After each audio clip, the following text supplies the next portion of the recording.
رب اشرح لي صدري ويسر لي امري واحلل عقدة من لساني يفقه قولي. بعد chers frères, salam alaikum wa rahmatullahi wa barakatuh. Remercions Allah subhanahu wa ta'ala, le très haut de tout miséricordieux, maître du monde et de l'univers, de notre l'iman, la foi. Remercions Allah subhanahu wa ta'ala de nous avoir permis de passer un mois de Ramadan toujours aussi exceptionnel, dans un cadre aussi serein, et on remercie Allah subhanahu wa ta'ala qui nous a choisi aujourd'hui pour venir faire la salade de Eid, et on est venu un peu tôt, alhamdulillah. On va prendre une quinzaine de minutes pour parler d'Allah subhanahu wa ta'ala. Aujourd'hui c'est un jour de Eid, un jour de joie, un jour de récompense, mais posons-nous la question: comment des millions de musulmans, plus d'un milliard de musulmans dans le monde, ils ont pu passer 30 jours à jeûner, 30 jours sans manger, 30 jours sans boire, bien sûr durant la journée, parfois dans la chaleur, parfois dans la terreur, alors que personne ne les surveille, personne ne les regarde, pourtant dans la journée ils ne boivent ni ne mangent. Pourquoi? Tout simplement parce que nous les musulmans, nous croyons bien sûr en Allah subhanahu wa ta'ala, mais nous avons ce ilm, c'est que nous avons cette croyance en l'invisible. C'est ça l'iman. La vraie foi, Allah subhanahu wa ta'ala dit alladhina yu'minuna bil ghayb, ceux qui croient en l'invisible. La vraie foi, c'est pas de voir, mais c'est de croire sans voir. On n'a jamais vu Allah subhanahu wa ta'ala, on n'a jamais vu le paradis, on n'a jamais vu l'enfer, et pourtant nous faisons la salat, nous jeûnons et nous espérons la récompense de la part d'Allah subhanahu wa ta'ala. Et ça c'est la vraie force du croyant. Pour illustrer ceci, cette histoire de Omar, nous l'avons déjà entendue plusieurs fois, mais c'est vraiment extraordinaire cette histoire. Comme d'habitude, Omar, durant la nuit, lorsqu'il était calife, il sortait faire ses rondes, regarder un petit peu l'état des musulmans, comment ça se passe, etc. Et à un moment donné, il passe devant une maison, et là, il entend une conversation. Une mère qui dit à sa fille: voilà, nous on vend du lait, mais on n'a pas assez de lait là, donc demain, lorsqu'on va vendre du lait, on va rajouter un peu d'eau dans le lait. Comme ça, on aura un peu plus et on va gagner un peu plus d'argent. Alors là, elle répond: oui, mais le prêtre calife, Omar, il a interdit cela, il a interdit de tricher. Alors sa maman lui dit: oui, mais là, il n'est pas là, il n'est pas avec nous, il ne nous voit pas. Alors la jeune fille répond: oui, le calife, il n'est pas là, il ne voit pas. Mais Allah subhanahu wa ta'ala nous voit. On ne peut pas se tromper à Allah subhanahu wa ta'ala. Et lorsque Omar a entendu cela, il a commencé à pleurer. Le lendemain, qu'est-ce qu'il a fait? Subhanallah. Il a proposé que cette jeune fille épouse son fils. Et de cette famille naîtra plus tard le célèbre Omar bin Aziz, l'un des dirigeants les plus justes de l'histoire musulmane après les califes. Tout cela à cause d'une jeune fille qui avait cette croyance qu'Allah subhanahu wa ta'ala la voyait. Le Ramadan qu'on vient de passer, c'est une preuve de notre foi, de notre iman. Pendant le Ramadan, nous avions soif, nous avions faim, nous étions fatigués, et pourtant nous avons tenu, tout seuls, fatigués, parfois sans motivation. Mais comme on a entendu que le prophète sallallahu alayhi wa sallam, il a dit que celui qui jeûne avec foi pendant le mois de Ramadan, ses péchés sont pardonnés. Avec foi. Il n'a pas dit avec habitude ou bien avec tradition. Non, avec iman. Cet iman, on est ici, qu'Allah subhanahu wa ta'ala. Regardons bien pendant le mois de Ramadan, le Ramadan nous a prouvé que nous étions capables. Que nous étions capables de résister. Que nous étions capables de nous contrôler, de nous rapprocher d'Allah subhanahu wa ta'ala. On a vu des choses incroyables pendant le mois de Ramadan. Des personnes qui venaient presque plus à la masjid, ils sont venus chaque nuit. Ils sont chez la masjid était remplie pour le tarawih. Les gens étaient fatigués par le travail, par l'école, pour les étudiants. Mais ils sont restés debout 2 heures de temps, de Isha jusqu'à Al-Wit, de 20 à 40 sujouds par nuit. Tout ça, c'est pour Allah subhanahu wa ta'ala. Mais d'où vient cette force? Cette force, c'est pas la force de notre corps, c'est la force de notre foi. Alors pourquoi après le Ramadan, on change? Le vrai test, il commence maintenant. Le Ramadan est terminé, maintenant il n'y a personne qui nous pousse, il n'y a plus cet engouement ensemble, on fait une chose ensemble. Personne ne nous motive, mais c'est nous avec Allah subhanahu wa ta'ala. Sur nous les mêmes, sans le mois de Ramadan. Imaginez une personne qui traverse une épreuve. Justement pour avoir cette image d'Allah subhanahu wa ta'ala.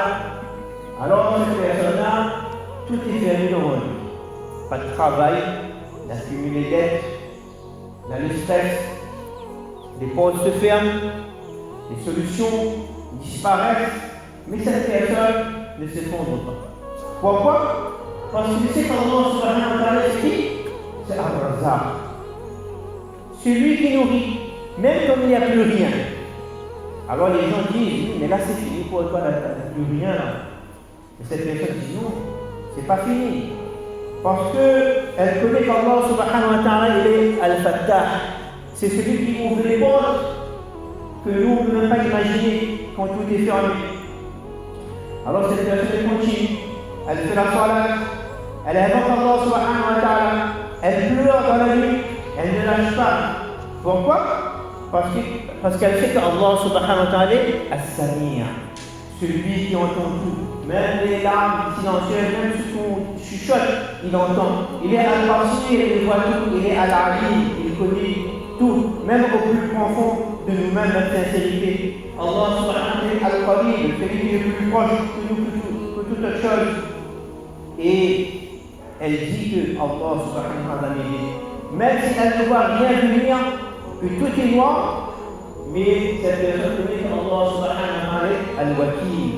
Celui à qui on peut tout confier sans peur, il est Al-Nasir, le secoureux avec quand personne ne peut nous aider. Et surtout, Allah subhanahu wa ta'ala est Al-Mujib. Il répond à tous nos demandes. Toutes les doigts que nous faisons, toutes acceptées de différentes façons. Alors elle ne minimise pas, elle demande matin, midi, soir. Elle insiste, elle persévère.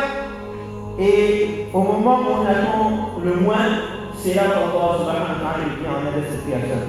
Les portes s'ouvrent, Al-Fattah amène la solution et Allah qui agit doucement.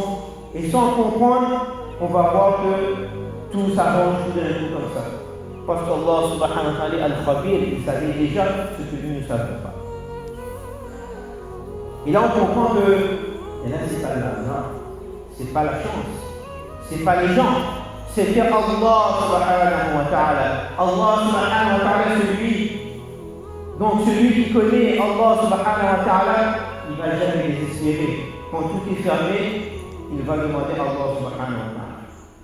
C'est ça cette croyance en invisible, en puissance d'Allah subhanahu wa ta'ala. Ibrahim alayhi salam, Allah subhanahu wa ta'ala lui demande de sacrifier son fils. Imaginez si c'était notre fils, notre cœur, notre vie, notre chair. Il accepte sans discuter. Pourquoi? Parce qu'il croit en Allah subhanahu wa ta'ala. Et au dernier moment, la solution, Allah subhanahu wa ta'ala remplace. Donc quand nous faisons confiance en Allah subhanahu wa ta'ala, même sans comprendre, alors Allah subhanahu wa ta'ala nous abandonne jamais. Beaucoup de gens disent, il y a la foi, même l'imam, mais seulement, ils prient seulement pendant le Ramadan, pendant les épreuves, que le Jumu'ah. Ils arrêtent la salat, ils lisent le Coran après le mois de Ramadan, ils oublient petit à petit Allah subhanahu wa ta'ala. Pendant cela, Allah subhanahu wa ta'ala était présent pendant le mois de Ramadan, il est toujours là. Donc, notre réponse, c'est toujours de rester avec Allah subhanahu wa ta'ala, après le mois de Ramadan, ils ne vont pas tout tout casser, il ne faut pas tout détruire, il ne faut pas tout brûler, il ne faut pas offrir tout ça à Shaitan. Nous avons construit pendant 30 jours, accumulé des millions d'euros, non pas d'euros, on dit d'euros, on comprend bien en fait, des millions de hasanats, des millions de bonnes actions, des heures et des heures de salat, des heures de lecture du Coran, de vie, de lien avec Allah subhanahu wa ta'ala, de lien avec notre famille. Alors il ne faut pas tout les détruire en quelques jours, en quelques heures, en quelques minutes, et ne pas les offrir à Shaitan. Retenons, il faut se retenir devant le péché, comme on s'est retenu devant un verre d'eau, quand on avait soif pendant le mois de Ramadan. Donc il faut essayer de garder au moins une bonne action qu'on ne faisait pas avant le mois de Ramadan. On le garde bien sûr, les salat, de continuer, on a pu le faire, donc il faut continuer. Donc le prophète Mohammed a dit ici que l'action la plus aimée par Allah subhanahu wa ta'ala, c'est celui qui est fait continuellement, même si c'est un petit peu. C'est-à-dire, aujourd'hui, on va dire ainsi par là, et pendant un bon milieu. Au lieu qu'on lit tous les jours une page, ça c'est meilleur. On lit toujours une page, ça c'est meilleur auprès d'Allah subhanahu wa ta'ala. Donc le Ramadan est terminé, Allah subhanahu wa ta'ala fait des récoltes et il nous donne encore une occasion. Première occasion, les 6 jeûnes du mois de Shawwal. On a un mois pour faire 6 jeûnes, pour avoir la récompense d'une année, comme si une année on a fait le jeûne. Donc de profiter, c'est facile, on est dans notre élan de continuer. Une autre opportunité qui est énorme, ce sera dans 2 mois. Dans 2 mois, il y aura les 9 jours de Dhul-Hijjah et les 10e c'est le jour de Eid. Ça c'est les meilleurs jours de l'année. Pendant le Ramadan, c'est les meilleures nuits de l'année, et le Dhul-Hijjah c'est la nuit et le jour. Pourquoi? Tout simplement parce que ça c'est un test.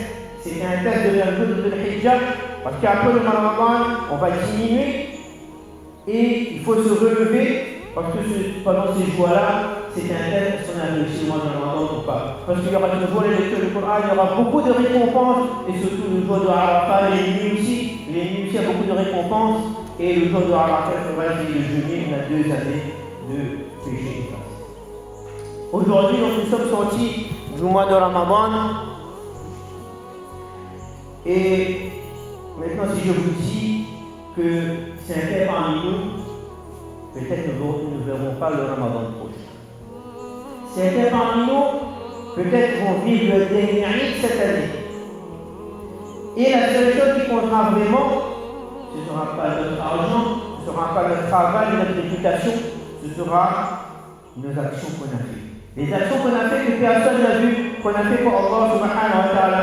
Aujourd'hui c'est Eid, oui, il faut profiter, c'est la joie, on va manger, on va se retrouver. Il faut profiter de cela, de ce qui est bien, comme le prophète a dit, en gardant notre pudeur, en gardant notre tenue, notre apparence physique, notre coiffe, tout ça là. Mais il faut rappeler qu'un jour, il n'y aura plus de fête. Un jour, on sera seul, dans notre linceul, seul dans sa tombe, seul face à nos actes, devant Allah subhanahu wa ta'ala. Et ce jour-là, on verra ces bonnes actions qu'on a fait là. Ces jeûnes qu'on a fait là, ces soirs-là qu'on a fait là. C'est lecture du Coran. Et on verra aussi nos regards qui étaient interdits. On a regardé les choses interdites, les paroles qui ne sont pas bonnes, on a fait des injustices, etc. Tout ça peut être dévoilé devant les milliards de créatures. Et ce jour-là, on n'aura plus notre téléphone, on n'aura plus notre argent, on n'aura plus nos amis, notre image, il n'y aura plus que moi et Allah subhanahu wa ta'ala. Et là, on va se rappeler que ce Ramadan qu'on a fait là, au moins, il fallait essayer. Et Allah, je veux retourner pour continuer un petit peu un subhanallah, mais il sera trop tard. Alors aujourd'hui, on est encore en vie, alors de profiter de toujours se remettre en question. Et il faut être fort. Les enfants, ce sont ceux qui se lèvent le matin, qui poussent leur couverture de 500 grammes pour aller faire la salade. Ce sont ceux qui peuvent fermer leur bouche quand la colère monte. Ils peuvent baisser le regard lorsque la tentation est là et qui peuvent maîtriser leur langue. Donc essayons de faire toutes ces actions-là et de remercier Allah subhanahu wa ta'ala. Et pour terminer, en ce jour de Eid, alors prenons un moment lorsqu'on va rentrer chez soi. Lorsqu'on va rentrer chez soi, en premier, on va essayer de serrer très fort et d'embrasser nos parents.